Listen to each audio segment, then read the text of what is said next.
en la prueba de hipótesis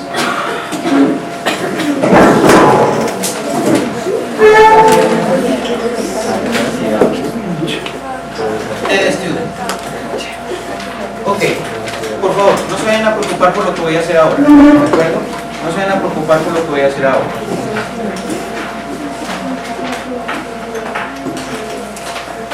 No se vayan a preocupar por lo que voy a hacer ahora. Voy a hacer un resumen rápido de lo que vimos en la prueba TED Student, ¿de acuerdo? Es un resumen rápido. Entonces, la prueba de hipótesis TED Student se basa en un análisis de una hipótesis nula que plantea que, por ejemplo, un parámetro independiente que hace parte del modelo es igual o muy cercano a cero. Por lo tanto, debemos enfrentar esa posibilidad a una hipótesis alterna en donde ese mismo beta sea diferente de cero y siga la restricción. En el primer caso tendríamos que la hipotética variable xy no es significativa en la explicación de la variable endógena de manera individual, es decir, que el análisis de la prueba T nos conduce irrefutablemente, indefectiblemente a hacer un análisis de las variables exógenas individualmente consideradas. Para ello tomamos como referencia el parámetro en cuestión y decimos que el parámetro en cuestión es igual o muy cercano a cero, lo que significaría que la variable x sub y pierde totalmente su importancia a la hora de explicar el fenómeno. Esa hipótesis no nos conviene, la que nos conviene es la hipótesis alterna, que plantea que beta sub i es diferente de cero, pero que además debe seguir la restricción estadística que obedece a un análisis de la teoría económica. Si esto sucede así y se respetan las restricciones, entonces encontraremos que la variable xy es significativamente explicativa, ¿cierto? Es estadísticamente explicativa, es estadísticamente significativa en la explicación de la variable endógena. Lo que buscamos en esencia es un criterio que nos permita entonces rechazar, ¿cierto? Lo que pretendemos es rechazar la hipótesis nula, o lo que es lo mismo, aceptar la hipótesis alterna, ¿cierto? Y ese criterio depende de la distribución estadística TED Student y del parámetro y de la restricción teórica que nosotros le coloquemos a ese parámetro. Nosotros no trabajamos con toda la distribución, trabajamos con una parte de ella. Pero en términos absolutos podríamos decir que el criterio es que el t calculado sea mayor que el t de tabla. Por supuesto, este criterio es válido cuando nosotros tenemos un beta considerado en términos absolutos, pero si nosotros consideramos el beta en términos de su restricción y esta restricción no va en línea con los números positivos, ¿cierto? Es decir, es una restricción de naturaleza negativa, entonces el criterio será que el menos t calculado será inferior al menos t de tabla. Eso implica que nosotros no trabajamos con la parte positiva de la distribución, sino con la parte negativa. Para hacer esto nosotros necesitamos un valor de probabilidad alfa, ¿de acuerdo? Un valor de probabilidad alfa. Ese valor de probabilidad es lo que nosotros conocemos como el nivel de significancia, el nivel de significancia estadística. Y ese nivel de significancia estadística nos permite al mismo tiempo determinar el nivel de confianza con el que nosotros aceptamos o rechazamos la hipótesis nula o alterna. En términos de los cálculos necesarios para poder aplicar esta denominada prueba de hipótesis, nosotros tenemos que entender que encontrar el t calculado implica, ¿cierto?, una división del valor estimado del beta en cuestión entre su desviación estándar. La desviación estándar del beta no es sino la raíz cuadrada de la varianza del beta. Luego aquí nos aparece una premisa teórica muy interesante, casi que filosófica, y es: si los parámetros son elementos estáticos dentro del modelo, si los parámetros son elementos fijos del modelo, entonces se supone que no debería existir una desviación estándar. Si existe una desviación estándar es porque estamos anticipando la probabilidad de que los betas o de los parámetros que hemos estimado tengan incorporado algún tipo de error. algún tipo de error. Ese error, que no es otra cosa sino un error que pudimos haber cometido en la primera etapa, en la especificación, ¿cierto? Puede verse reflejado en que tengamos algún tipo de error en la estimación de los parámetros, que nuestros parámetros tengan algún error, y si tienen algún error, entonces tendremos alguna desviación del parámetro con respecto a su media aritmética. ¿Y cuál es su media aritmética? ¿Cuál es la media aritmética de un parámetro? Pues precisamente la estimación. La estimación que tenemos es un valor medio, ¿cierto? El beta, atención, el beta es un valor promedio del verdadero valor de beta. El verdadero valor de beta es un beta poblacional, y ya hemos dicho en clases pasadas que ese valor del beta poblacional es más que todo un referente normativo, ¿cierto? Es un ideal estadístico. Nosotros quisiéramos tener la mayor aproximación a ese beta poblacional, pero no podemos hacerlo porque no tenemos las suficientes condiciones. Entonces utilizamos una muestra que suponemos que es representativa, y a partir de esa muestra estimamos unos parámetros y esperamos que esos parámetros estimados se aproximen lo más posible al beta poblacional. Pero ese beta estimado es un beta medio, es un valor promedio, y obviamente si ese es un valor promedio es posible sacarle una desviación. Esa es la desviación que utilizamos para el cálculo de la T de student, y esta desviación, ¿cierto? Esta desviación se conoce con el nombre de error típico del parámetro. Error típico del parámetro. Pues una de las características relevantes de esa estimación es que debe ser lo más cercana posible, ¿cierto?, a un número pequeño, ¿de acuerdo? Debe ser lo más cercana posible a un número pequeño. Imagínense un número pequeño, y es a ese número al que tiene que haber una convergencia de la desviación, ¿de acuerdo? Bueno, entonces, desde el punto de vista matemático, matricial,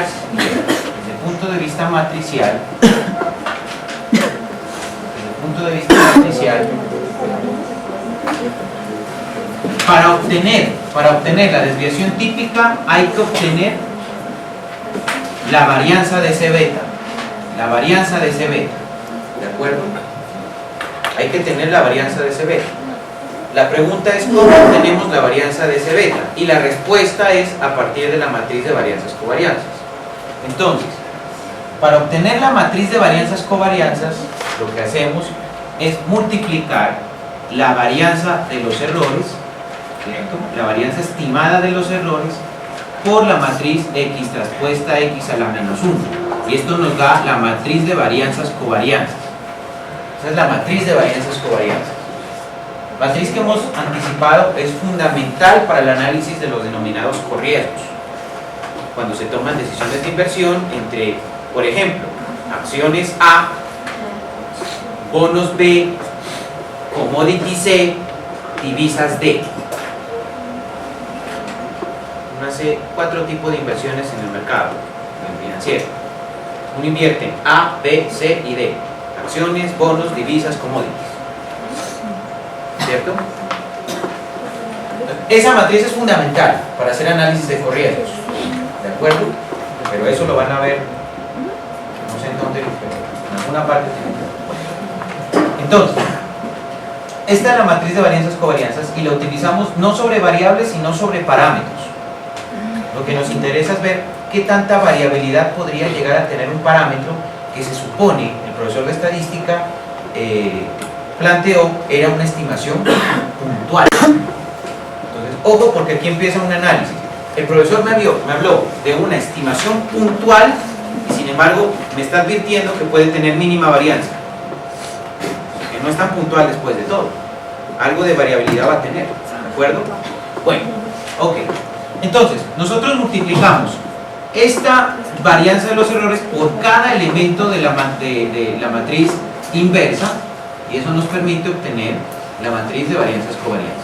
¿De acuerdo? Ya explicamos en nuestra sesión pasada esta matriz, ahorita la volveré a explicar, pero me interesa saber en este momento de dónde sale la varianza de los errores. Luego, la varianza de los errores, ¿cierto? No es otra cosa sino la sumatoria de los errores residuales al cuadrado sobre n menos k. Es decir, que casi que es un promedio de la sumatoria de los errores residuales al cuadrado, pero se adiciona un ajuste en términos de el número de parámetros incorporados al modelo. Casi que es una media de los errores residuales al cuadrado. Si no estuviera este elemento, ¿cierto? Sería un promedio de los errores residuales al cuadrado. Pero yo le hago ese ajuste en términos del número de parámetros, que tiene una injerencia muy importante. Luego usted va a encontrar en los libros clásicos de econometría que es bueno que un modelo tenga que n sea mayor que k, ¿cierto? Que existan más observaciones que parámetros a estimar. Intente estimar un modelo de 5 parámetros con 2 observaciones. No lo va a poder hacer, ¿de acuerdo? De hecho, quiero que me comprueben por qué no se puede estimar los parámetros cuando usted tiene que n, es decir, el número de observaciones, ¿cierto?, es inferior al número de parámetros. ¿De acuerdo? ¿Sí? Cuando usted tiene una muestra muy pequeña y tiene muchos parámetros, lo que quiero que me demuestre es que no se puede encontrar el valor de los parámetros, porque usted tiene muchos parámetros, tiene pocas observaciones. ¿Sí es claro? ¿Claro o no es claro? ¿Chicos? Sí. Entonces la pregunta es, ¿por qué no puedo encontrar el valor de los parámetros beta sub 1, beta sub 2, en general beta sub n, si sucede lo siguiente? Tengo que n, es decir, el tamaño de la muestra, es inferior al número de parámetros, es decir, es inferior a k. Entonces lo que quiero decir es que si n es más pequeño, que k, no se pueden estimar los betas. Necesito que me digan matemáticamente por qué, pero para eso tienen que hacer un ejercicio. Tienen que colocarse ustedes mismos un ejercicio. Dicen, bueno, voy a colocar este modelo con 5 parámetros y voy a colocar que n es igual a 2. Entonces coloca ahí las observaciones y hace el ejercicio matricial. Me dice, profe, ya sé por qué. ¿De acuerdo? ¿Sí? Entonces consulta extraclase. ¿Sí? ¿Sí me sigue? Ok, listo. Bueno, entonces esto es válido para todo n que al menos sea igual o mayor que k. ¿De acuerdo? Para todo n, dirían los matemáticos, a eso les encanta decir esta frase, para todo n que sea mayor o igual que k. Eso les encanta. Bueno,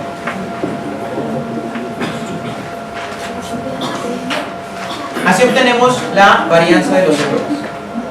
¿Listo? También me lo sé al revés. Vamos a hacerlo al revés entonces. Entonces, todo empieza a partir de tener la sumatoria de los errores residuales al cuadrado. Lo primero que debo hacer es tener la sumatoria de los errores residuales al cuadrado. Con la sumatoria de los errores residuales al cuadrado puedo dividir esa sumatoria de los errores residuales al cuadrado sobre n menos k, y eso me da la varianza de los errores. ¿Sí? ¿Me sigue? La varianza de los errores se puede multiplicar una vez obtenida por la matriz x traspuesta x a la menos 1, y eso me da la matriz de varianzas covarianzas. ¿Sí? De la matriz de varianzas covarianzas yo puedo sacar la varianza de los betas. A esa varianza de los betas le puedo sacar la raíz cuadrada, esa raíz cuadrada la reemplazo en el denominador, la divido obviamente entre el beta en cuestión y eso me permite obtener el t calculado. Luego aplico el criterio de la distribución estadística. Así. Ok, eso fue lo que hicimos en la clase pasada. Un resumen de 10 minutos de la clase pasada. 3 horas resumidas en 10 minutos. ¿Sí o no? Hagámoslo entonces. La primera parte era que la varianza de los errores era igual a la sumatoria de los errores residuales al cuadrado sobre n menos k. Luego, ¿cuánto me da la sumatoria de los errores residuales al cuadrado? Por favor. ¿Cuánto era? 6,72. Listo. 6,72. 71. 18, 95, puntos. ¿De acuerdo? Puntos. Usted ya sabe que la exactitud es lo que le puede salvar la vida en un momento determinado. N menos K, ¿cuántas observaciones teníamos? 7 observaciones menos 3 parámetros. 7 menos 3 es igual a... Créame, 7 menos 3 es igual a 4. ¿Cuánto me da la varianza de los errores, por favor? 1,68. 1.68, 17, 79. decimal, ¿de acuerdo? Ahora, ya que tengo la varianza de los errores, puedo multiplicar esta varianza de los errores por los elementos de la matriz de varianzas covariantes. Luego, lo que tengo que hacer es lo siguiente. Matriz de varianzas covariantes. Entonces, tengo la varianza de beta 1, aquí tengo la covarianza de beta 1 con beta 2 estimados, la covarianza de beta 1 con beta 3 estimado, y hasta ahí termina esta matriz porque es una matriz que tiene beta 3 y no tiene beta 4, hasta ahí llega. Si tuviera beta 4, entonces seguiría covarianza de beta 1, beta 4, y así hasta el infinito y más allá. Entonces, aquí tendríamos covarianza de beta 1, beta 2. ¿Está bien o está mal?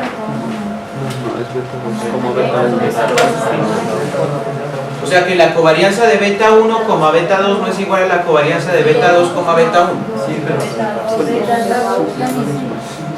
O sea, esta covarianza de aquí no es igual a esta covarianza de acá. Entonces, listo. La covarianza de beta 2 con beta 2 es igual a la varianza de beta 2. Aquí, covarianza de beta 2, covarianza de beta 2 estimada con beta 3. Acabé, ¿cierto? Sigo acá. Covarianza de beta 3 con beta 1, ¿cierto? Covarianza de beta 3 con beta 2 y covarianza de beta 3 con beta 3. Eso es igual a la varianza estimada de beta 3. Entonces, tenemos la matriz de varianzas covarianzas y usted lo que hace es multiplicar, ¿cierto? Para obtener esa matriz de varianzas covarianzas, usted lo que tenía que hacer era multiplicar 1.6817 por la matriz inversa. Y eso le da la matriz de varianzas covarianzas. ¿De acuerdo? Entonces, el claro, es juicioso, calcula toda la matriz, toda la matriz, toda. ¿Cierto? Pero en un hipotético examen, dice el estudiante, ay, no me da la covarianza de beta 1 con beta 3, a ver, voy a rectificar. No, mientras usted hace eso, pierde mucho tiempo. Entonces, en un examen usted dice, me interesa la diagonal, y ni siquiera toda la diagonal. Me interesa en realidad son estos elementos. Entonces, con este elemento, yo tengo la varianza de beta sub 2 estimado. ¿Listo? La varianza de beta sub 2 estimado. Y aquí tengo, profe, es que usted está haciendo unas flechitas que me confunden. porque es que está sacando la flechita y coloca el mismo dato, saca la flechita y coloca el mismo dato. ¿Qué es lo que está haciendo? Lo que estoy haciendo es señalándole que esos son los datos que le sirven. Bueno, ok. Entonces, usted me calcula estos elementos. Por favor, ¿cuánto me dio la varianza de beta 2? ¿Cuánto me dio? Ustedes ya la calcularon, ¿cierto? 0,026. La varianza es 0.0. Ajá, esa es la que me gusta. 26, 21, 27. 27, 211. 27, 211. 126. No, a mí no me da 27 aquí. 26, 21, 26, 26, 78, 43. Pero tengan en cuenta que yo estoy trabajando con todos los decimales. ¿De acuerdo? Yo trabajo con todos los decimales. Yo creo que nos pusimos ya de acuerdo en alguna clase en la mínima cantidad de decimales. Ahora sí, esa es la varianza. Ojo, esa es la varianza de beta sub 2. De una vez, para no perder tiempo, el tiempo es una cosa que no se puede recuperar. Calculamos de una vez la varianza de beta 3, que sería el elemento 3,3 de la matriz inversa multiplicado por 1.6817 y todos sus decimales, acompañando, ¿cierto? En ese camino que tenemos hacia la estimación del T calculado. Entonces, ¿a qué es igual esa varianza de beta 3? 0,051. Perfecto, 0.051, 206. 206, 245. no, ya se perdieron el camino. 1625. Exactitud, ¿de acuerdo? Exactitud. 51, 206, 1625. No, 245, claro. 245, 81, 16, 82, 56, 82, 5. Por ahora dejémoslo hasta allí, con unos puntos, porque estamos teniendo diferencias, ¿de acuerdo? Bueno, dejémoslo así por ahora, pero por favor, lo más preciso posible, ¿de acuerdo? Bueno, entonces, voy a hacer de una vez una cosa. Vamos a hacer unos cálculos de una vez para facilitarnos la vida. Esta es la desviación estándar del beta 2. La desviación estándar del beta 2. Es decir, que para obtener esa desviación estándar del beta 2 hay que hacer una cosa súper complicada, que es sacarle la raíz cuadrada a la varianza de beta sub 2. O sea, que en últimas esto es igual a sacarle la raíz cuadrada a 0.026,212 todos sus compañeros en el camino. De una vez voy a hacerme un favor y voy a sacarme la desviación estándar de beta 3, una cosa todavía más complicada, cosa increíblemente difícil. La raíz cuadrada de beta sub 3, que sería igual a la raíz cuadrada de 0.051, 206 y todos sus compañeros que no nos pusimos de acuerdo en el camino. Entonces, la primera me da, según mis cálculos, 0.16, 19. esa es la que me convence. 0.16, 19, todos sus compañeros en el camino. Y la raíz cuadrada de esto, por favor, con todos los demás, creo que vamos a tener más discrepancias, ¿cierto? Espérenme un segundo, yo no soy desconfiado de ustedes. Voy a... Perdón, ¿cuánto era este dato completo? Después del 206, ¿sigue qué cosa? 245. No, diferente a los que tengo yo. Ok, pero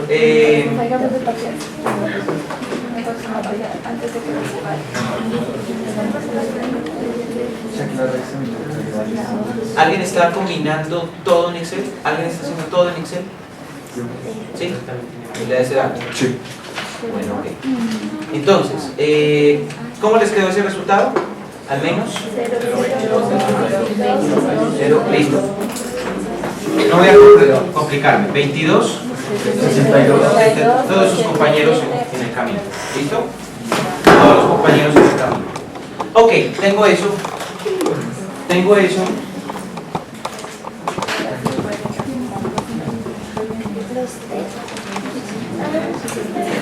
Y ahora sí necesito determinar el T de tabla. ¿De acuerdo? Necesitamos determinar el T de tabla. Sí. Y aquí voy a hacer.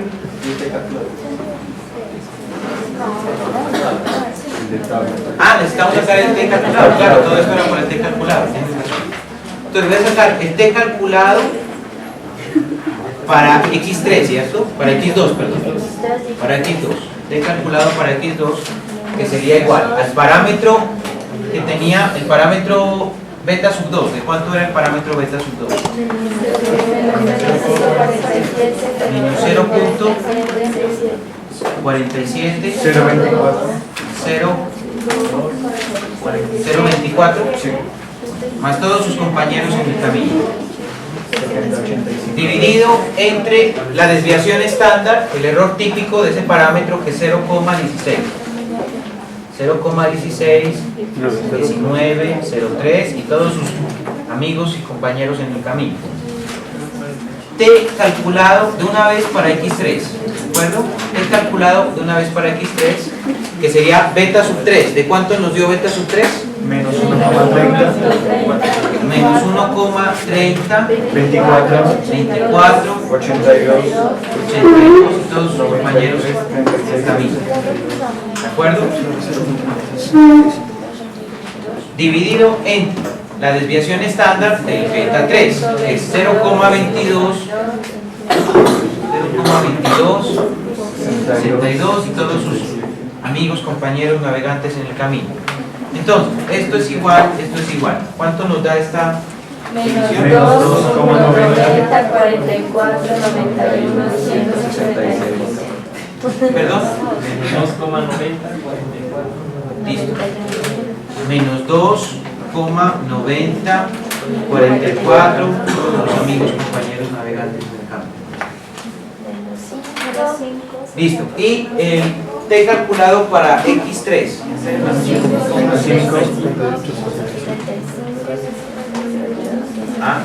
Menos 5.75, 58 y todos sus amigos, compañeros, navegantes.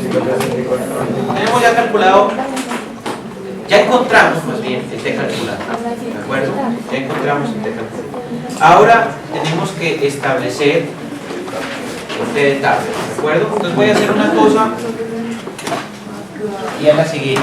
Voy a organizar un poco mis datos, porque acá voy a tener que trabajar con las tablas, entonces esas se van a proyectar en el video y entonces voy a voltear usted aquí y la tabla acá, ¿de acuerdo?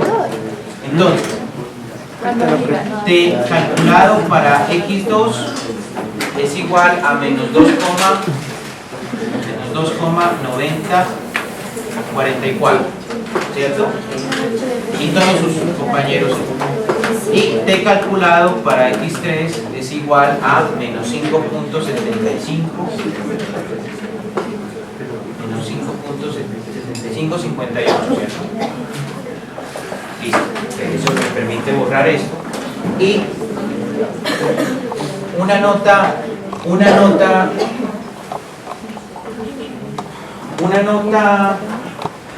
sobre el uso de la distribución T, ¿de acuerdo? Una nota sobre el uso de la distribución T. La T de tabla se calcula con una T que se establece allí con un nivel de significancia, perdón, va primero los grados de libertad. Entonces, los grados de libertad son N menos K y aquí generalmente se coloca el nivel de significancia como alfa. ¿De acuerdo? Se encuentran algunos libros, yo me atrevería a decir que en la mayoría de los libros de estadística. A ver si le ponemos sentido a esto que voy a decir. Pues aquí viene una nota trascendental, ¿de acuerdo? A ver, si yo fuera profesor de estadística, yo diría la distribución T es una derivación de la distribución normal, luego sigue una campana de Gauss, luego tiene dos ¿qué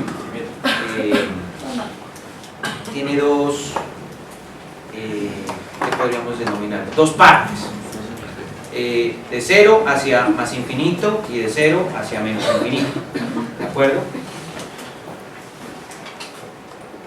¿Algún profesor de econometría que tenga como una formación más en estadística que en econometría, a veces suele cometer un error? Y es que cuando toma el valor de la probabilidad, a ver si lo represento. Hagamos el dibujito. Esto es infinito, esto es menos infinito, y esto es... Y esta es la distribución. ¿De acuerdo? Esa es la distribución. Entonces, llega el profesor de estadística y dice, este es alfa. O sea, ahí trabajamos con un nivel de alfa. ¿Listo? Y para obtener la confianza dice 1 menos alfa.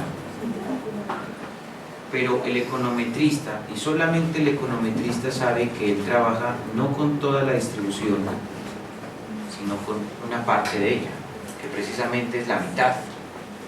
O trabaja con la parte derecha o trabaja con la izquierda, pero no trabaja con toda la... Entonces, usted va a encontrar muchos econometristas que dicen, ah, listo, el alfa es de tanto. Y ese no es el alfa. Porque el alfa es el valor de la probabilidad de que un estadístico T calculado caiga en la distribución. En la distribución. Claro, lógico, pues el T calculado tiene que caer en la distribución. ¿De acuerdo? Pero existe una probabilidad de que caiga después o antes del tabulado. Sí me doy a entender. Es decir, aquí hay un valor crítico que lo define el T de tabla. Y uno calcula una probabilidad estadística de que caiga después o caiga antes del T de tabla. Esa probabilidad estadística es lo que más se asemeja al valor alfa. Pero a diferencia del estadístico, el econometrista no utiliza toda la distribución, utiliza una parte de ella. Luego, usted se va a encontrar con muchos economistas a lo largo de su vida. Y hay muchos economistas que, a pesar de que presumen de ser muy técnicos, mucha matemática, mucha demostración, utilizan el valor alfa en una distribución en la que no se utiliza todo el alfa, sino que se utiliza alfa medios. Luego, lo que algunos textos, y pasa esto, ¿no? Pasa esto. El tipo llega y dice, la distribución estadística n menos k, nivel de significancia. Y es como si ese nivel de significancia capturara toda la distribución, cuando en realidad solamente captura la mitad. Por lo tanto, la corrección que introduce el profe Julio, llámela corrección que hace el profe Julio aquí, es que usted no trabaja con una distribución con un valor de significancia de alfa, sino que trabaja con alfa medios. Luego, si yo le dijera que alfa es igual al 10%, alfa medios es igual al 5%, en realidad. Si yo le dijera, vamos a hacer el análisis con un alfa del 5%, en realidad es alfa medios, que sería 2.5. Y esto, generalmente, y lo reto a una cosa, escucha a los profesores de econometría, generalmente utilizan el alfa como el alfa total. Se entiende en el sentido de que si yo utilizo un alfa del 5, ¿cuánta confianza tengo? 95. Entonces dice este profesor, no hay problema, profe Julio, no hay problema. O sea, Si yo tomo 5 y lo divido entre 2, es 2.5. 2.5 está por debajo del 5. Es confiable el 95, profe, no se enrede. ¿Cuál es la diferencia que existe? La diferencia que existe es que yo le digo, sí, es confiable el 95 y más. En cambio, el otro econometrista dice, es confiable el 95 y solamente el 95. Esa es la diferencia. ¿De acuerdo? Bueno. El nivel es alfa medios, ¿de acuerdo? En la vida práctica hay muchos econometristas que se basan con el alfa. Dicen, no, si es confiable el 5%, ya, no me voy a poner a complicar. Pero entonces parece un poco curioso que uno diga, buscamos exactitud y cuando llega el momento de utilizarla, no la utilicemos. A mí me gusta utilizarla. Pues. Entonces, alfa medios, ¿de acuerdo? Conmigo, alfa medios. Ya se van a una maestría, alguna cosa así. Es muy probable que trabajen con alfa y digan, si es confiable el 5%, entonces no me interesa que sea confiable el 97, etcétera, ¿de acuerdo? Pero nosotros lo vamos a trabajar como alfa medio. Y lo voy a demostrar más adelante. Ahora no lo voy a demostrar, pero sí lo haremos más adelante. Ok, tabla estadística. Bueno, esto nos da una estadística T de 4 y digamos que la vamos a aplicar a la prueba que estábamos utilizando nosotros. La estamos haciendo con un alfa de ¿cuánto? La anterior. Ok, entonces si estamos trabajando con el 5,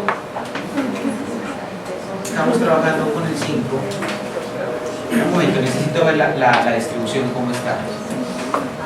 Yo debería tener aquí que alfa es igual a 10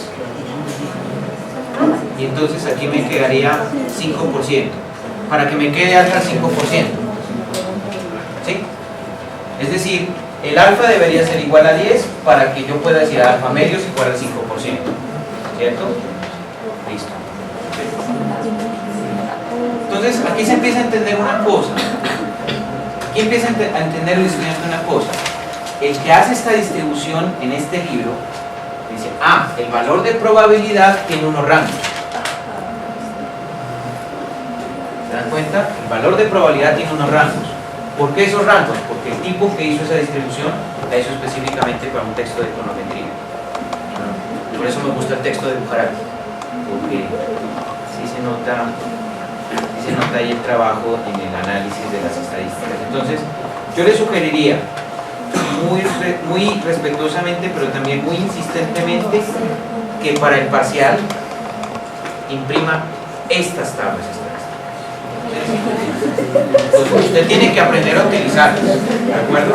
Tiene que aprender a utilizarlas. Bueno, entonces, si mi alfa es del 5%, debería trabajar con este, ¿cierto?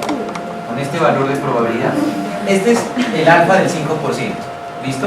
¿Por qué utilizo este alfa del 5%? Porque estoy dividiéndolo alfa medio, ¿de acuerdo? Alfa medio.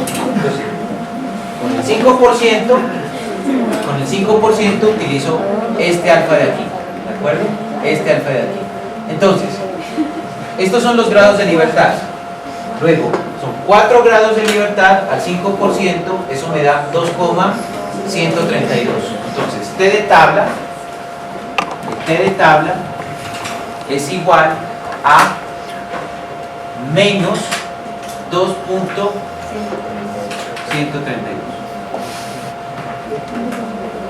¿Se comprende?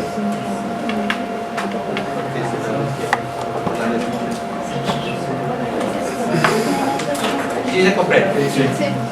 Profe, uno, digamos, en el parcial podría expresar ese T de tabla como 1 menos alfa medios. Solo, pues, 1 menos alfa medios para la confianza.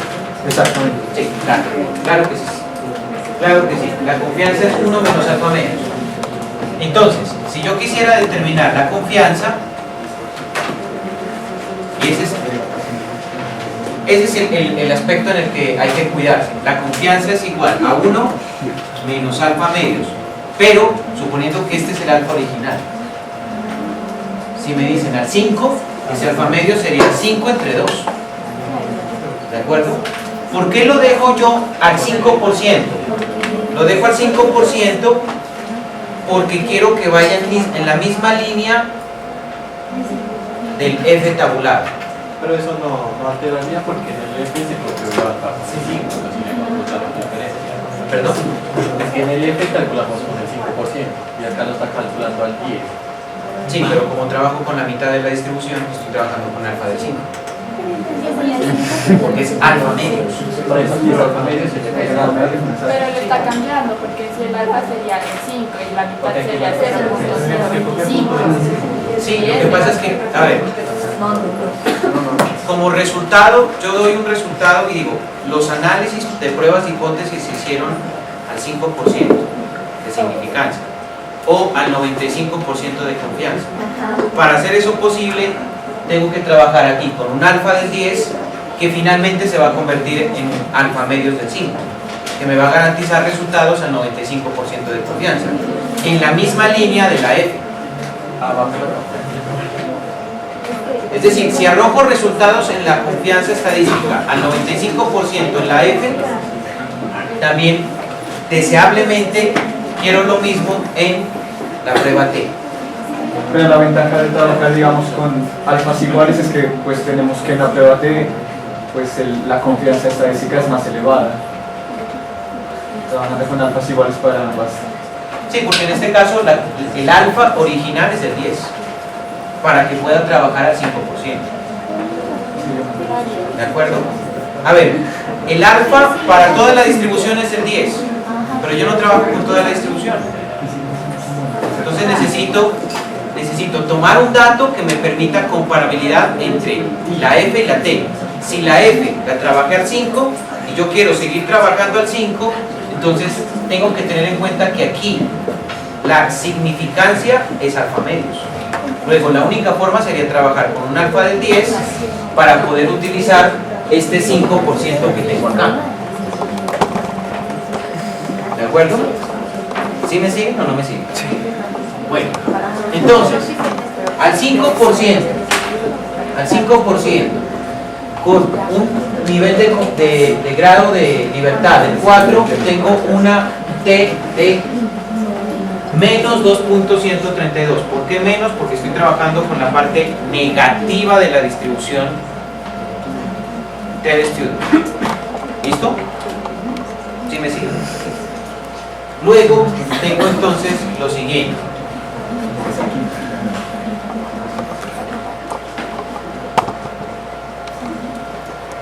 Evaluación para X2, donde X2 sabemos que X2 es la devaluación.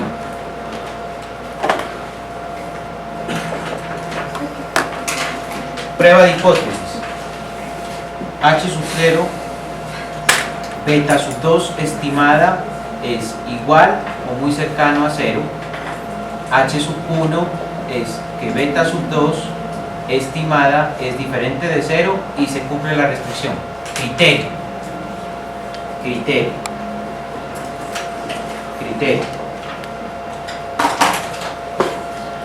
Menos T calculado debe ser menor que menos T de tabla. Desde el punto de vista de la distribución T.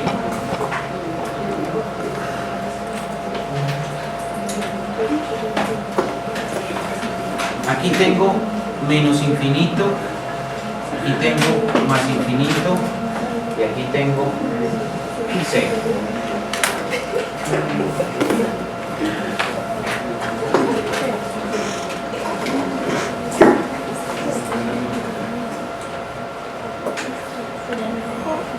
Listo, ahí quedó. Bueno. Entonces, ¿qué sucede? Yo ubico el 2.130, el menos 2.132. Oh, si lo hubiera hecho acá, digamos que me da aquí el tabular. En su versión positiva sería 2.132. Entonces proyecto esto hasta acá. Proyecto esto hasta acá.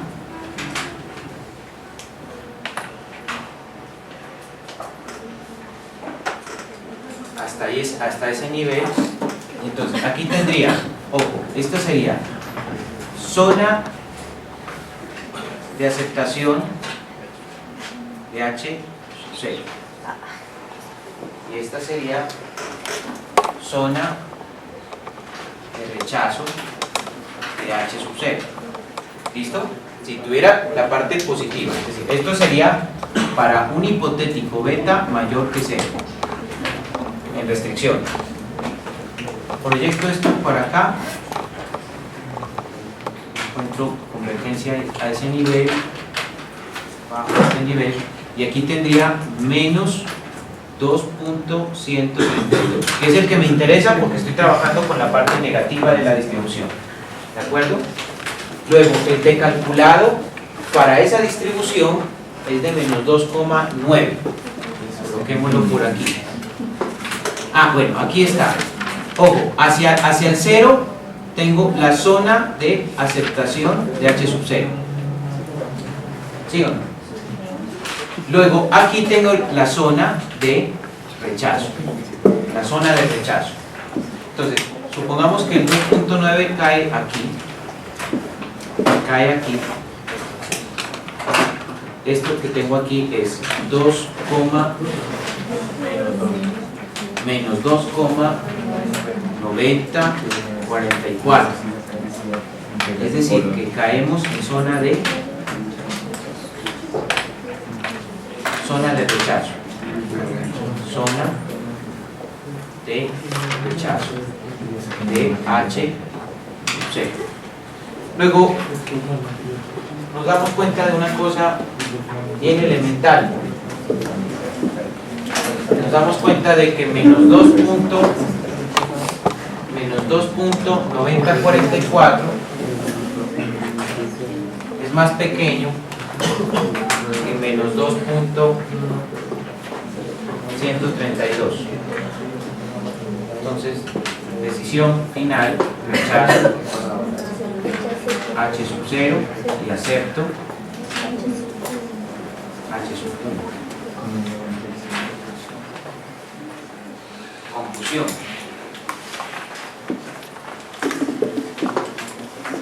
Confusión, ¿cierto? Con el 95% de confianza,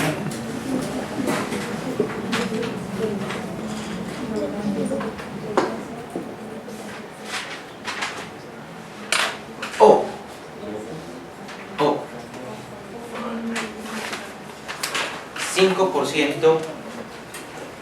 5% de significancia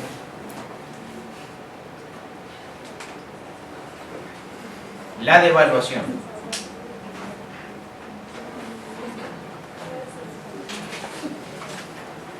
es estadísticamente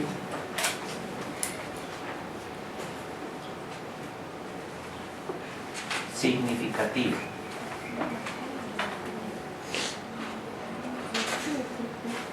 Me gusta más la redacción que quede con el 95% de confianza, la devaluación es estadísticamente significativa, porque aquí había una especie de, ¿cierto?, de significancia aquí, significativa acá, pero se justifica. Es estadísticamente significativa en la explicación de las imputaciones. Entonces, si usted llega a este tipo de resultados,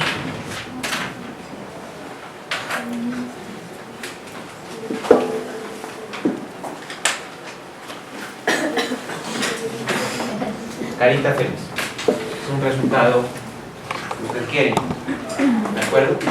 Es un resultado que usted quiere, ¿de acuerdo? Y dice, ah, sí, profe, encontré una variable. Ya la devaluación está bien. La devaluación está bien. Aranceles. Por favor, ¿claro esto? ¿Claro esto? Aranceles. La prueba para aranceles. Entonces, evaluación para X3, ¿cierto? Evaluación para X3. X3 eran aranceles.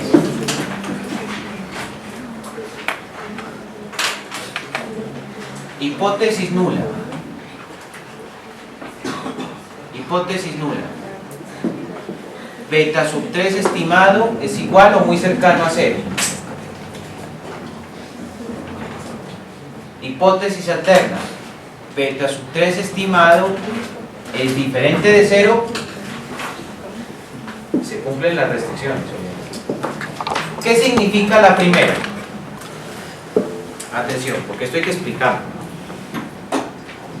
Esto hay que explicarlo. Entonces, ahora ya no lo voy a escribir como antes, pero sí lo voy a explicar. Cuando beta sub 3 es igual o muy cercano a 0, cuando beta sub 3 es igual o muy cercano a 0, los aranceles no son significativos en la explicación de las importaciones. Eso es lo que significa. O sea, eso hay que explicarlo. Cuando beta sub 3 estimado es igual o muy cercano a 0, los aranceles no son significativos en la explicación de las importaciones. Eso es lo que significa. Esa es la alterna. H sub 1, ¿qué significa? Si beta sub 3 estimado es diferente a 0, y obviamente esto debe resultar obvio, se cumplen las restricciones, ¿cierto? Esto nos debe resultar obvio, se cumplen las restricciones, entonces los aranceles sí son significativamente explicativos de las importaciones. Sí son significativamente explicativos de las importaciones. Luego, para mi fortuna, yo utilizo nuevamente la parte de los negativos, de la distribución. Nuevamente utilizo la parte de la distribución negativa. Entonces,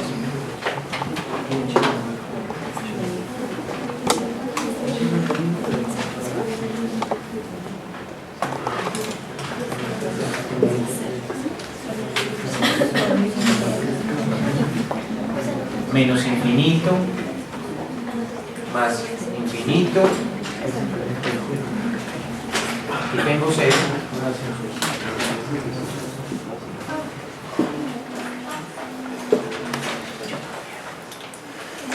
tampoco me voy a complicar más el asunto. Entonces, yo trabajo con esta parte de la distribución, beta menor que 0. ¿Por qué?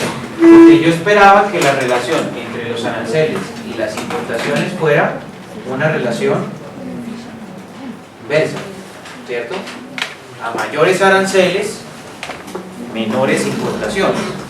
La explicación es simple, ¿no? Ojo, ojo, porque la explicación es simple. Si yo tengo más aranceles, yo estoy colocando unos impuestos que están incrementando los precios de los bienes importados. Luego el público, al observar que los precios de los bienes importados se han incrementado, reduce su demanda frente a los mismos. En síntesis, este es un efecto de elasticidad precio de la demanda. Si yo hago una demanda por importaciones, pero el precio de esas importaciones se incrementa por el sobrecosto que implicaría una tasa arancelaria, yo me veo desestimulado a demandar más bienes del sector externo. Para mí esa es una explicación, esa es suficiente. No es explicación decir suben los aranceles, bajan las importaciones. No, eso no es una explicación. A mí me interesa el por qué. En las restricciones me interesa el por qué, ¿de acuerdo? Entonces no voy a decir es que suben los aranceles y bajan las importaciones. Suben los aranceles y bajan, esa no es una explicación para mí. Es como usted dice, sube el precio, cae la demanda. ¿Por qué? Entonces, el beta menor que 0, ¿de acuerdo? La t tabulada es de cuánto, perdón? Menos 2, Aquí. Esta t tabulada, que es negativa, es de menos 2.132.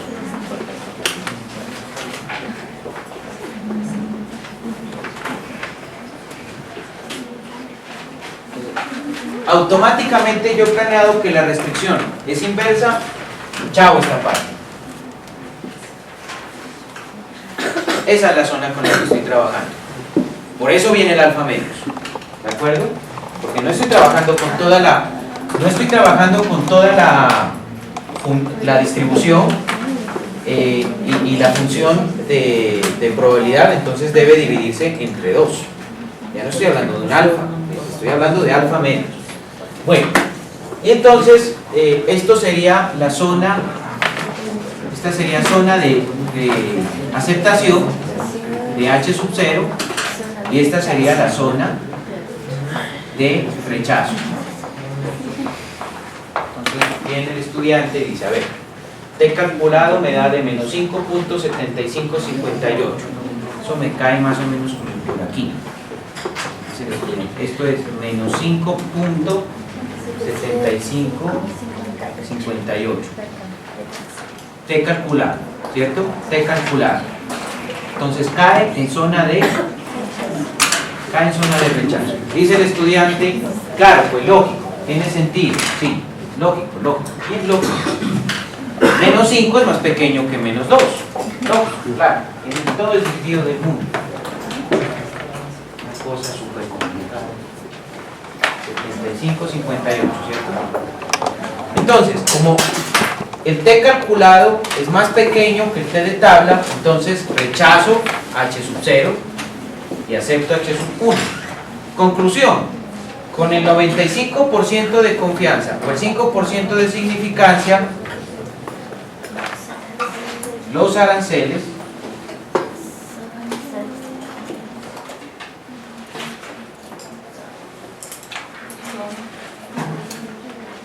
son estadísticamente significativos en la explicación de las importaciones.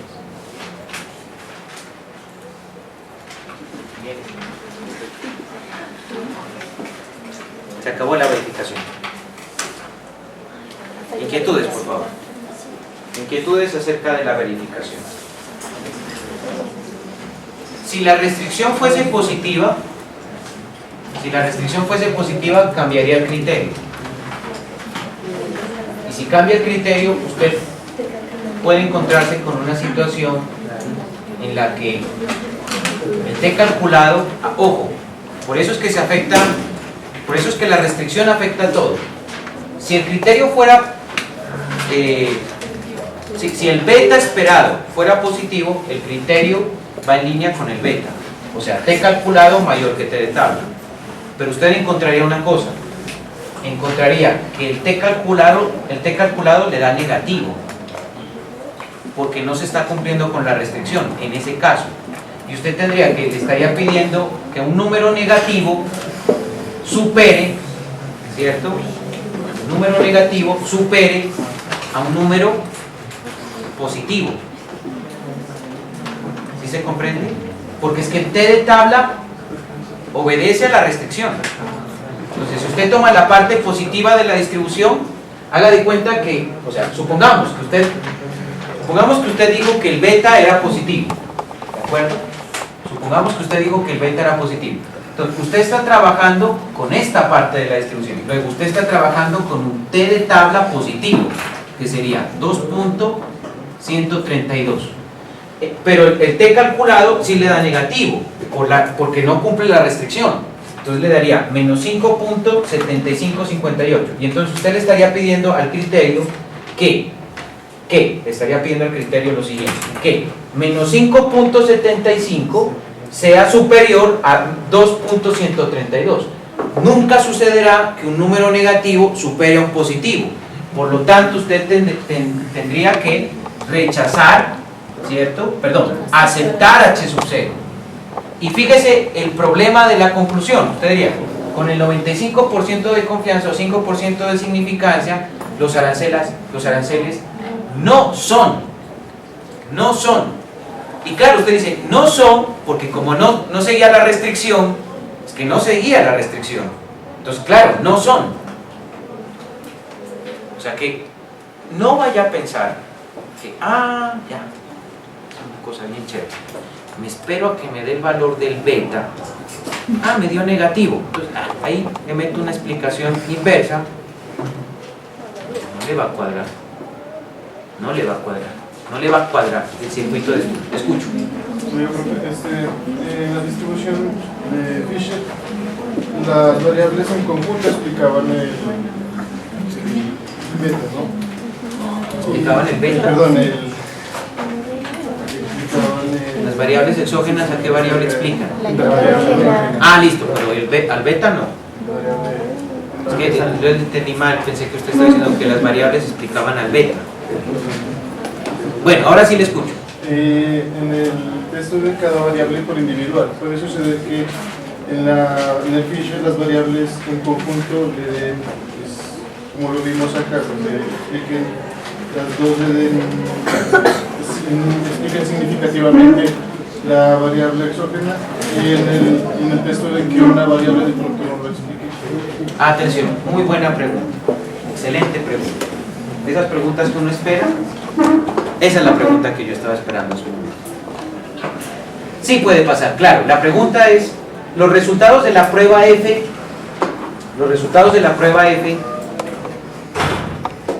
pueden ir en una línea diferente de los resultados en la prueba T. Es decir, yo puedo tener que las variables en su conjunto sí son significativamente explicativas, pero al realizar la prueba T me puedo encontrar que no lo son, o que al menos una de ellas no lo puede hacer. La respuesta es sí es posible. Profe, ¿qué se hace en ese caso? En ese caso, la distribución estadística T tiene mayor peso, mayor importancia que la prueba F. Porque la prueba T analiza caso por caso. Voy a colocar un ejemplo de esos bien simples. Me dice, profe, ¿qué le parece ese curso de sexto semestre de economía? Me parece un buen curso. Sí, me parece un buen curso. Pero puede ser que dentro de todo el buen curso que haya 1, 2 o 3 individuos que no sean buenos estudiantes. Perdieron la materia. Ahora, lo diametralmente opuesto sería un poco traumático. Es un mal curso. Solamente 2 o 3 estudiantes aprobaron la materia. Puede pasar, también puede pasar con la prueba F y la prueba T. Usted tiene una forma de explicar que es muy ilustrativo. Puede pasar. En ese caso, uno podría decir, sí, el curso es bueno, pero pasa el que sabe, ¿cierto? Pasa el que sabe, pasa el que estudia. Entonces, y esto es muy curioso, pasa el que estudia. La prueba T de Student es más importante porque evalúa. Todo empata perfecto. La prueba T de Student evalúa individualmente al estudiante, individualmente la variable. ¿De acuerdo? Evalúa individualmente la variable. O sea, si yo por ejemplo hubiera tenido aquí este resultado, hubiera dicho, en su conjunto, aranceles y devaluación son significativamente explicativos. ¿De acuerdo? En su conjunto, aranceles y devaluación son significativamente explicativos. Pero en la prueba T, por ejemplo, la devaluación no era significativa, tengo que reformular todo el modelo. Todo, desde el principio. Pero usted tiene una garantía, dice, al menos encontré una. O sea, una sí está bien, pero me toca formular el modelo desde cero otra vez. Bueno, no desde cero porque ya sabe que tiene los aranceles que sí están bien, pero si la devaluación no, tiene que volver a hacer todo el proceso. Nuevos betas, porque los betas van a cambiar, nuevo R, nuevo R2 ajustado, nuevos criterios. O sea que la prueba F no pesa mucho en el momento de concluir. La prueba F es una prueba de significancia global. Las Es una variables genérica. y las variables en la prueba T resulta que de tanto no son, toca reformular el Sí, claro que sí. Sí, si usted piensa que la prueba T tiene más importancia que la F, sí, la respuesta es sí, claro que sí. Usted dice, si usted piensa, significa que cabe la posibilidad de que F sí sea más. F es importante, porque demuestra la significancia global. Pero si usted cree que es importante la significancia de las partes, pues claro, obviamente, si la T no va en línea con la F, la T le destruye el significado de lo global. Lo individual le destruye el análisis de lo global. O sea que si es al revés, que de las dos sean significativas y en el medio no. Técnicamente no podría pasar eso. No podría pasar eso, es decir, ya vemos otra vez un caso típico. Yo puedo decir, oiga, profe Marco Antonio Burgos, resulta que de ese sexto de economía todos son muy buenos estudiantes, todos y cada uno son muy buenos estudiantes, todos, cada uno de esos estudiantes son muy buenos. O sea que el curso te parece que es un buen curso. Claro. Entonces la F va en línea con la T en el sentido de, si las variables son importantes individualmente, entonces colectivamente tienen que serlo, obviamente, pero no puede pasar que yo diga, cada uno de los estudiantes son buenos, pero ese curso es muy malo. No cuadra. Entonces, la F es global, es general. A ver, planteémosla así, Carlos. La F es un brochazo general. Es decir, las variables en su conjunto son explicativas. La T dice, vamos a evaluarla una por una. ¿De acuerdo? Bueno, atención. Una de las sospechas de multicolinealidad en el modelo se da cuando la respuesta de la F no va en la misma línea de la T. Sí necesito la F. Profe, ¿qué es multicolinealidad? En la segunda parte del curso lo vamos a ver, pero es un problema que pueden tener los modelos. Bueno, atención, voy a terminar estos 15 minutos para aprovechar y responder una pregunta trascendental. Profe, ¿hasta dónde ha llegado la econometría hoy por hoy? ¿Simplemente la econometría hace una medición de factores de naturaleza cuantitativa? ¿O los modelos econométricos se han desarrollado para explicar fenómenos de naturaleza cualitativa? Atención, una de las críticas que le hacen los economistas, y los no economistas también, a la econometría, es que la econometría se concentra estrictamente en fenómenos de naturaleza cuantitativa. Luego es una rama de la ciencia económica que no le pone atención a los aspectos cualitativos. ¿De acuerdo? Eso no es cierto. Profe, es decir, que se puede hacer modelación econométrica con factores de naturaleza cualitativa. La respuesta es sí. Ejemplo.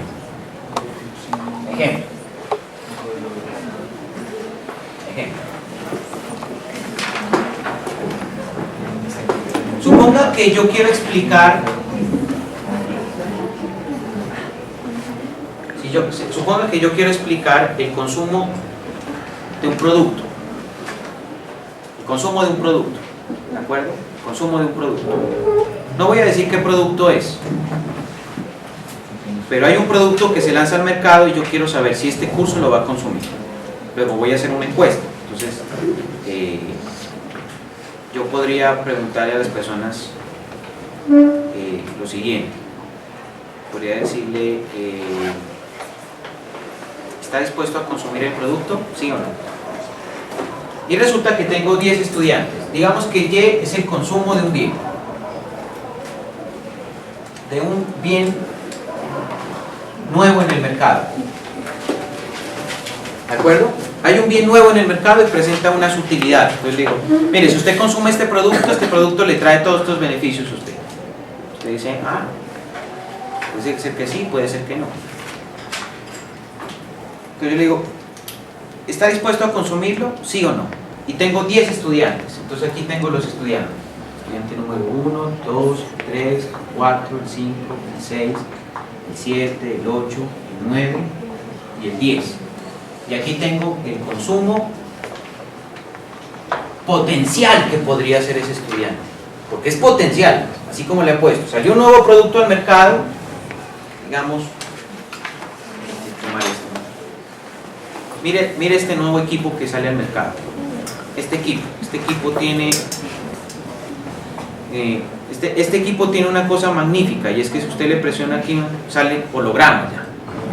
Hologramas. Entonces usted tiene allí y dice, bueno, tengo unos papeles, unas carpetas, botémoslo acá.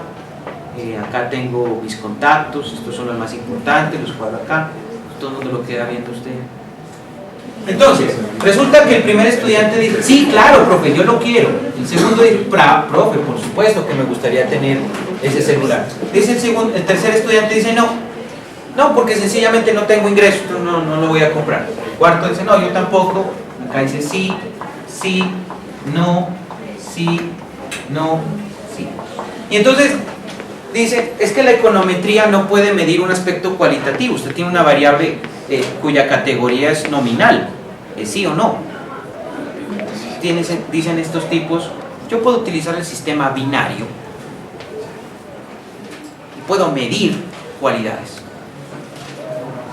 Alto, pequeño, color azul, color negro, color rojo, ¿cierto? Está contento en su trabajo, no está contento, pasó la materia, no la pasó, tiene problemas sentimentales, tiene novia, no tiene novia. Puedo medirlo. Digo, variable, voy a crear una variable dicotómica. Condición, esta variable la voy a llamar D sub 1. D sub 1 será una variable que será igual a 1 cuando exista el atributo.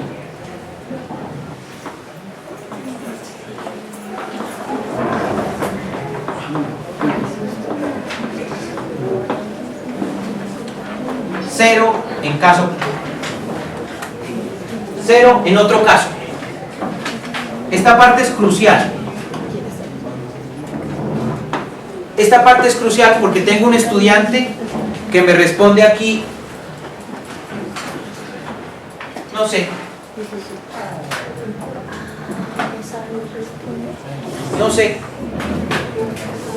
estoy hablando de género. Entonces, D sub 1, entonces dice el estudiante, lo aplica, dice, si es igual a sí, que es lo que me interesa, si es igual al sí, será igual a 1 cuando la respuesta sea sí, dice el estudiante. Cuando la respuesta sea sí.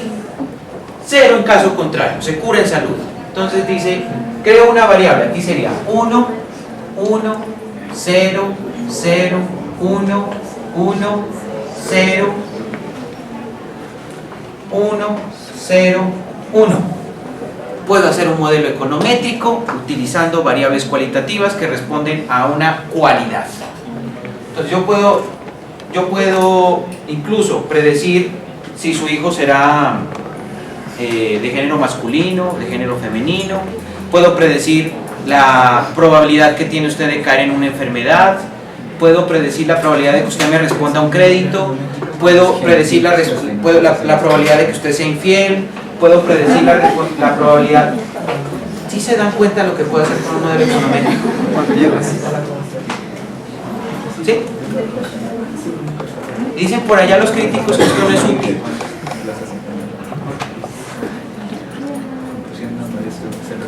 Preguntas. Estos son los modelos que vamos a ver un poco más adelante. ¿De acuerdo? La próxima clase la dedicaré al tema de la predicción. Predicción de modelos micro o macroeconométricos. Pero después de eso seguiré con estos temas. Estos temas son modelos de respuesta cualitativa o variables dicotómicas. ¿De acuerdo? ¿No hay preguntas?